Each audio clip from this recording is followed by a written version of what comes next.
Okay, this lesson is going to focus on what ionic bonding is and how we're going to depict ionic compounds. So ionic compounds, which are made up of ionic bonds, exist as a crystal lattice and not as single molecules. The positive and negative ions arrange themselves in a very distinct pattern, which is what we refer to as a lattice. This is why ionic compounds only conduct as a liquid or when they have been dissolved in solution.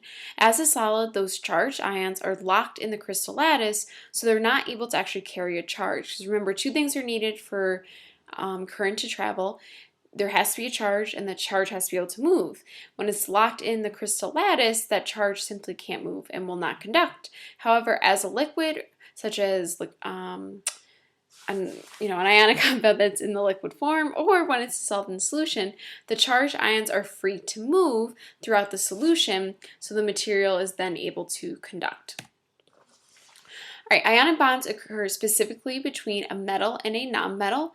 We've also learned about how they can occur between a metal and polyatomic ion, a polyatomic ion and a nonmetal, and then two polyatomic ions. We're going to just focus on a metal and a nonmetal right now. Because it is an ionic bond, there has been a transfer of valence electrons. So what we find is that the metal atom is going to lose all of its valence electrons and become positively charged. We learned this back in atomic theory. When an atom loses electrons, it becomes positive. And the nonmetal is then going to gain valence electrons to fill the octet rule and become a negatively charged ion. So over here you can see sodium, which has one valence electron, loses it. It's going to transfer it to chlorine. Because of that, sodium becomes a +1 ion. Chlorine, which has now gained one electron, becomes a -1 ion. And then the attraction between the positive sodium ion and the negative chloride ion create that ionic bond.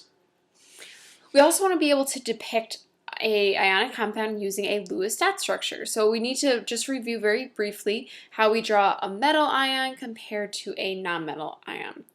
So positive versus negative.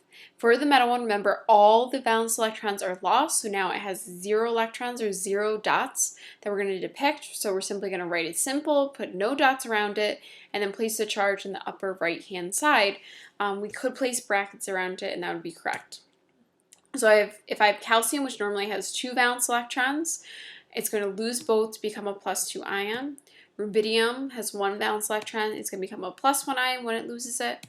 And then aluminum has 3 valence electrons, so it becomes a +3. So this should be a review, but hopefully, again, you need to know how to draw these positive ions that are formed when metals lose their electrons. When nonmetals become their negative ions, they're going to have gained enough valence electrons to be full. We want to show that it now has 8 electrons in the valence shell.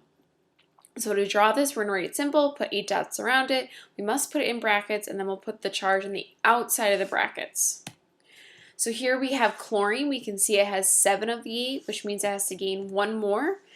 So you can see we have now 8 dots, brackets, and then that 1 additional electron is now taking on and causing a -1 charge. We then have sulfur, which has 6. It needs to gain 2 to become 8, which results in the 8 dots and the -2 charge. And then we'll find that we have nitrogen, which is 5 valence electrons. If it needs to become a negative ion, it has to gain 3 electrons, which results in the -3 charge.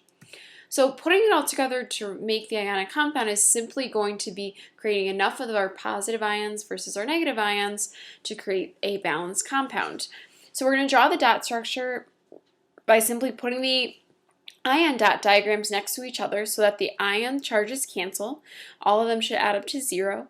And oppositely charged ions are attracted to each other, while like charged ions are as far away from each other as they can be because they're going to want to repel. So over on the left, we have lithium fluoride, which we're going to start with. We have lithium and fluorine.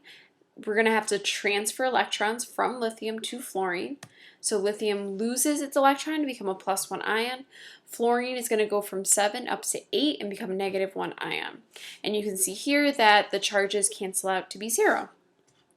If we look over on the right, we now have beryllium fluoride. So we have 1 beryllium, 2 fluorine, which makes sense. Beryllium has 2 electrons it needs to get rid of. Each fluorine can only take 1. So when we have that transfer of electrons, Beryllium is going to lose its 2 valence electrons to become beryllium with a +2 charge. Each fluorine is going to gain 1.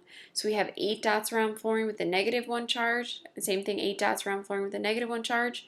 And you can see we've placed the 2 fluorines as far away from each other as possible. And our charges, when we put them together, add up to be 0.